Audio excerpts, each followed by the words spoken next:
VVIP सुविधा, हम्म। मुझे व्यक्तिगत तौर पर बड़ा एतराज़ होता है कि जब मैं बाकी धर्मों को देखता हूँ, जैसे हमारे यहाँ जहाँ मेरा घर है, वहाँ पर जो दिल्ली में अक्षरधाम मंदिर है स्वामीनारायण भगवान का, उनका जन्म स्थान है वहाँ पर। तो गुजरात से बड़े सारे रईस धन्ना सेठ जो हैं वो आते हैं, उनकी पत्नियाँ बर्तन साफ करती हैं, सब हीरे जवाहरात पहने हुए सेवा करते हैं। हम गुरुद्वारे में जाते हैं, वहाँ पर बड़े बड़े लोग जो सिखों के हैं वो सामान्य। लंगर लगाते हैं, समानता है। मुसलमानों में भी देखते हैं तो आप एक बार मस्जिद परिसर के अंदर घुसे तो आप एक व्यक्ति हैं। हमारे यहाँ पर बड़ा वीवीआईपी सिस्टम है। आप बांके बिहारी भी जाइए, आप इन्फ्लुएंशियल आदमी हैं, सब आप जगह साइड से सट से घुस के दर्शन करके आपको पंडित जी भी बुलाएंगे, आगे आइए भैया, आपको अलग चार प्रसाद, 2 लड्डू। हनुमानगढ़ी भी जाएंगे तो आपको ढेर सारा प्रसाद, लड्डू। किसी भी मंदिर में जाएंगे, कई बार अच्छा भी लगता है, उसका फायदा हमें भी मिला। जैसे मैं उज्जैन गया तो गर्भगृह से दर्शन मुझे हो गए, महाकाल के जल चढ़ाने का भी अवसर मुझे मिल गया, बड़ा अच्छा लगा। लेकिन जब एक भक्त के नजरिए से मैंने सोचा तो मुझे एहसास हुआ कि भगवान की नज़र में सब बराबर। कई ऐसे मंदिर हैं जहाँ 10-10 हज़ार रुपए लिए आते हैं। तो ये वीवीआईपी सुविधा सिर्फ हमारे धर्म में जो है, ये कितनी सही है और कितनी गलत, और इससे क्या भगवान का पुण्य मिलता होगा? देखिए, भगवान श्री कृष्ण महाभारत में जब पांडवों के यहाँ यज्ञ हुआ ना, तो यज्ञ में सबने सेवा बांट ली। किसी ने भोजन की, किसी ने संतों के आगमन की, किसी ने दक्षिणा वितरण की, किसी ने सबको बैठाने की, सबका ध्यान रखने की। सब लोग बांटते गए सेवा। जब भगवान की बारी आई, बोले श्री कृष्ण आप क्या करेंगे? तो पांडवों ने कहा नहीं, इनकी तो वो लगेगा, आसन लगेगा, ये तो उस पर बैठेंगे द्वारिकाधीश भैया, सबको दर्शन देते हुए। भगवान बोले नहीं नहीं, हम भी सेवा करेंगे। क्या सेवा रहेगी? बोले जितने साधु महात्मा संत आएंगे सबकी पादुका रखने की सेवा हमारी।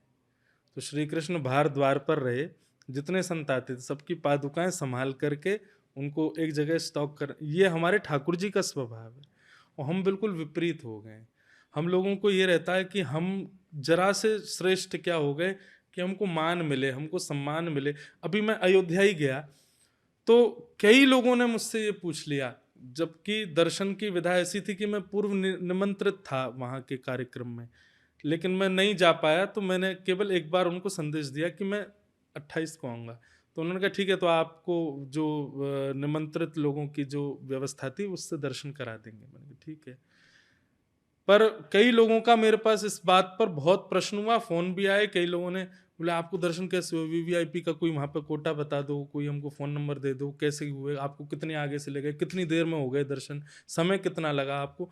तो व्यक्ति को इस बात से प्रसन्नता नहीं कि मैंने दर्शन कर लिए, पर मैंने वीवीआईपी किए कि नहीं और किसने करा, इस बात से ज़्यादा।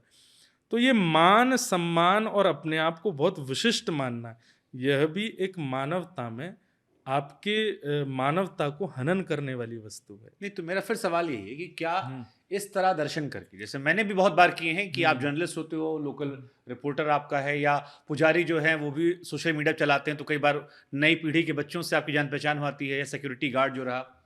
मुझे एक किस्सा याद आता है कि मैं केदारनाथ में रिपोर्टिंग कर रहा था, और ये किस्सा मैं कई बार जिक्र भी कर चुका हूँ। एक और लंबी लंबी कतार थी, माइनस में टेम्परेचर चला गया था, और एक लड़का नंगे पाँव मुझे मंदिर के बाहर खड़ा हुआ, और बिल्कुल ध्यान में एकदम खड़ा हुआ पूजा पाठ करता नजर आता, हाथों में कुछ प्रसाद उसाद ले रखा होगा। तो मैंने उससे के पास जाकर पूछा, मैंने कहा यार इतनी ठंड है, मैंने ग्लव्स पहन रखा है और सब अलग अलग चीज़ें मंगाई थी ठंड से बचने के लिए, और तुम नंगे पैर खड़े हो, चप्पल कहाँ पर है? तो उसने कहा चप्पल हमने नीचे ही उतारी थी। मैंने कहा नीचे कहाँ पर?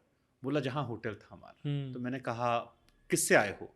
उसने बोला पैदल। तो मैंने कहा नंगे पैर पैदल आए हो? तो उसने कहा हाँ। तो मैं बड़ा हैरान, क्योंकि हम ठंड के ठिठुर रहे थे। तो उसने मुझसे एक बात कही जो मैं भूल नहीं पाया। उसने कहा कि अगर मुझे केवल भगवान शिव के दर्शन करने होते तो मैं घर पे कर लेता, मेरे घर के बगल में छोटे छोटे मंदिर हैं जहाँ पर जाता, शिवलिंग।